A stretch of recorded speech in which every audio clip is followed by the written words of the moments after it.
from craftygemini.com, and today's tutorial is on how to make these fabric bowls or baskets. The first one here, I use just one fabric, okay? Because the fabric had a pattern and a design on it, as it gets wrapped around and sewn into place in the form of the basket, it really gives it this cool secondary design. So that's one way of starting off.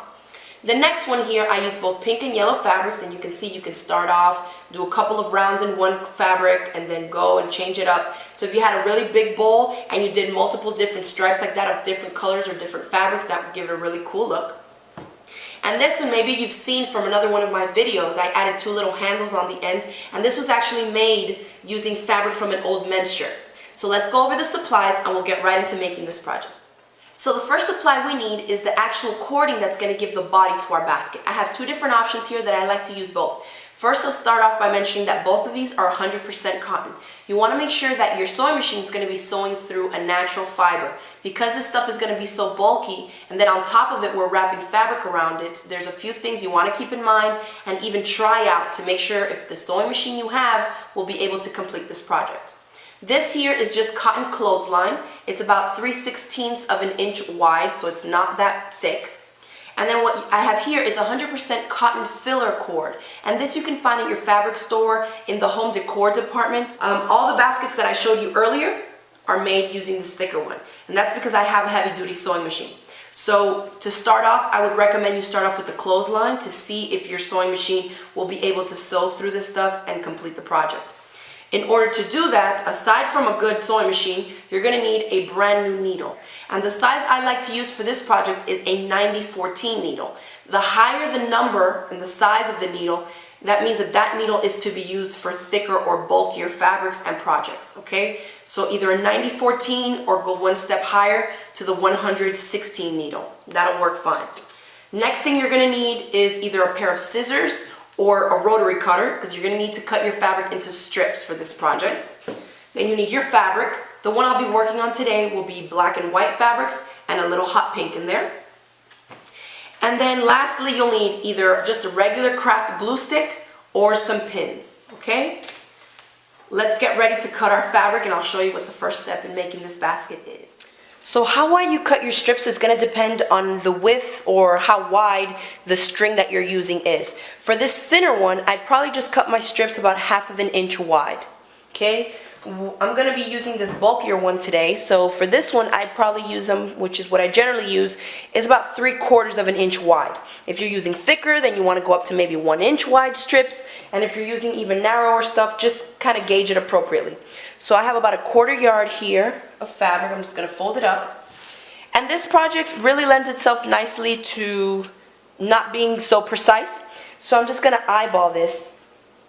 And if you don't have a rotary cutter, you can always use a pair of scissors. If you're not that good at freehanding the cuts, you can always use a ruler and your rotary cutter and do that so they come out a little bit more uniform. Again, I'm cutting these at about 3/4 inch wide. So I've cut out a bunch of strips already using the black, white, and the hot pink fabrics that I want to use. For the size of the basket, here comes an important point. Do not cut your cording before you start the actual project. You're going to want to just keep going and going and going until you kind of look at the basket and say, okay, I want it this big, and then that's when we'll actually make a cut. So what you want to do is try to buy this stuff by the yard, which is how I got this. This is 20 yards of it.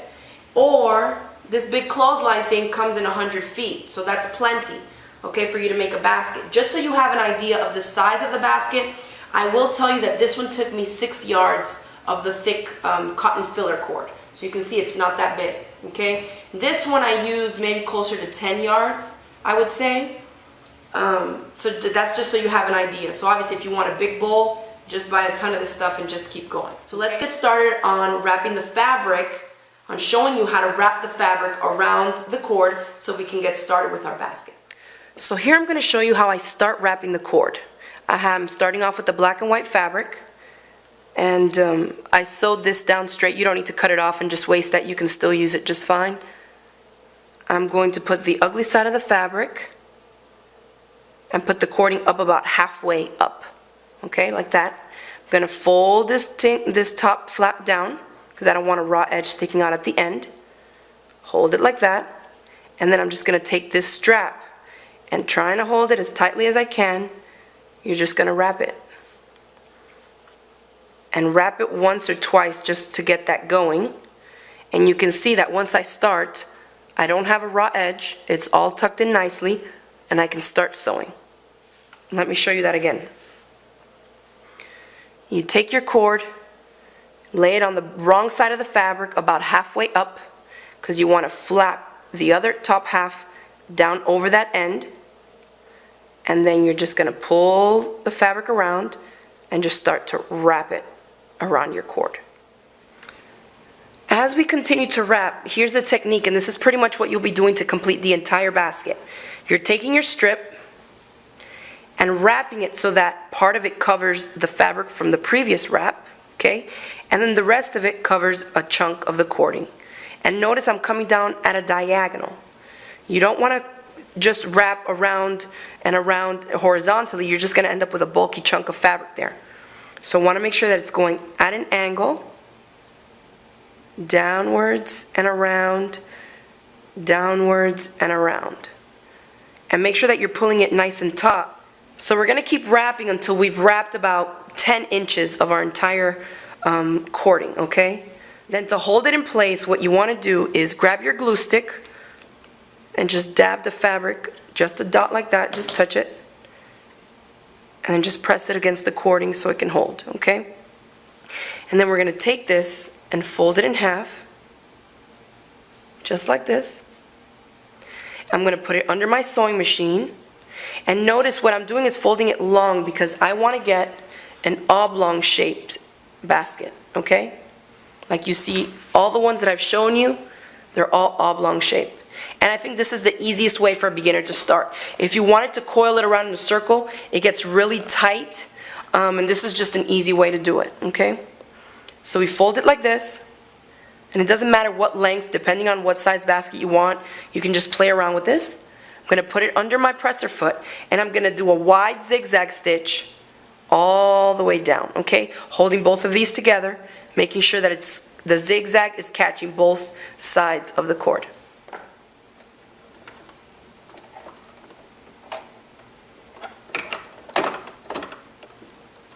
All right, zigzag stitch.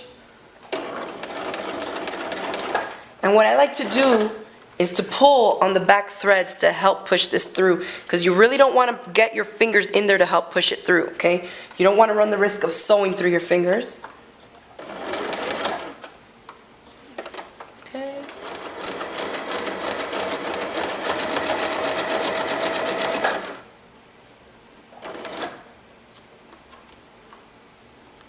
Okay. So I'm going to continue wrapping and wrapping so I can sew the entire length of the way I want to go. And again, you can use the glue stick, but oftentimes what I do is just stick a pin, okay, to hold all the layers through. And so I'm going to zigzag stitch all the way till I get here. Okay, I've sewn to the end where the short end meets the long end. And now I'm going to stop with the needle down, lift up my presser foot, and I'm going to pivot the long loose cord. Okay, you see here how it looks zigzag stitched? It's all together. And it'll start coming together as we complete the actual bottom round of the basket. So I'm going to turn this.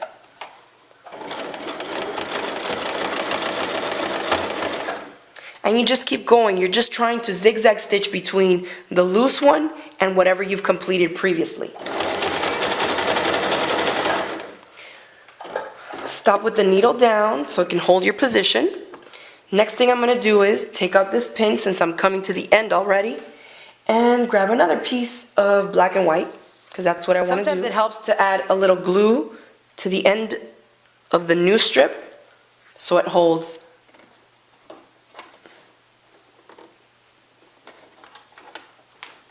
Okay. And use the same technique. Wrap at an angle and downwards.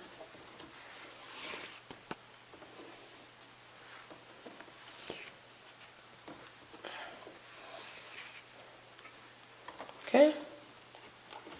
Continue.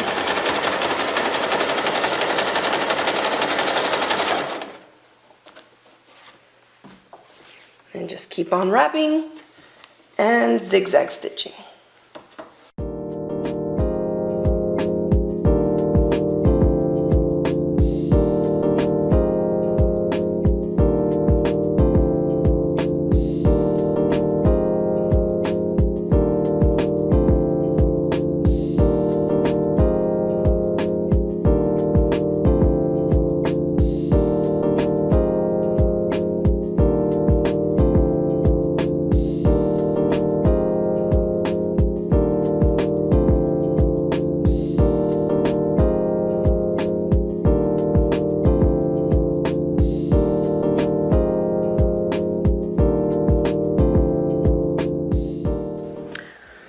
So here comes a cool part.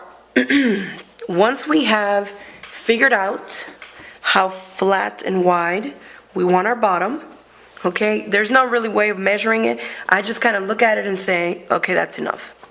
So after I've done that, what you want to do now in order to bring up the sides, it's real simple. I usually like to do it to start it at one of the ends, the center ends. So I'm going to keep zigzagging all the way till I reach here.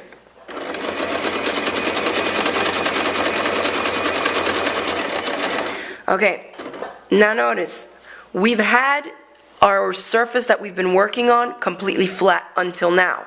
In order to bring the sides up, all you want to do is lift this up. Okay, that's it. Just lift it up as you sew and continue to do the exact same thing. So here I'm going to show you. I'm going to lift it up.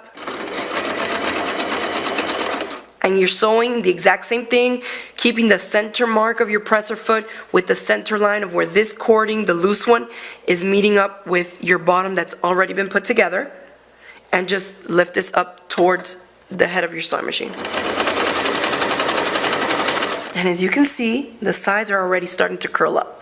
So now we're going to continue doing the same thing, making sure that this is lifted, and keep doing what we've been doing until we get the height of the basket that we want.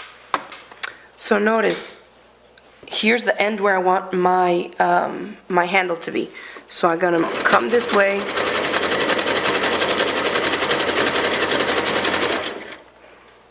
And right about where I want it to start, I'm just going to zigzag stitch there and then back tack to hold it in place good. Maybe a few times. Now, I just make a lip like this.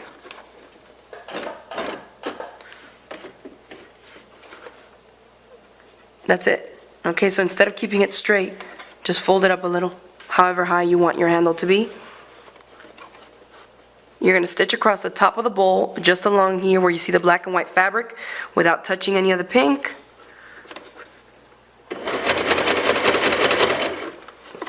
And then you're going to get right back on it when the handle starts. Go back tacking a few times just to reinforce it, and then just keep going. Now as you can see, here's my other handle. So I'm going to want to end my project somewhere here before I come around to this side. So here's what I do. I take a pair of scissors and cut my cord at a diagonal to reduce bulk. Just the cord, okay? So it's done. I know this is where I'm going to end it. And then as I had wrapped my fabric, keep doing it and do it as tight as you can, all the way to the end. And you're going to do what we did at the beginning. Remember that we had a chunk of fabric there and then we folded it over to cover up the raw edge. That's what you're going to do, okay? So I just tuck it over because I want to cover that up. And then whatever little bit you have left, just fold it around. And then back tack to reinforce, of course.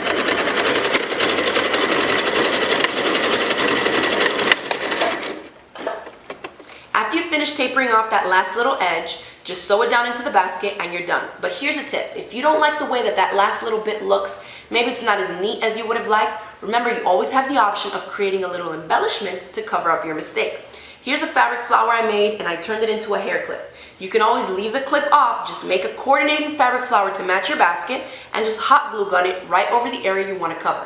It adds both a really cute embellishment and it's covering up your mistake. Nobody will ever know.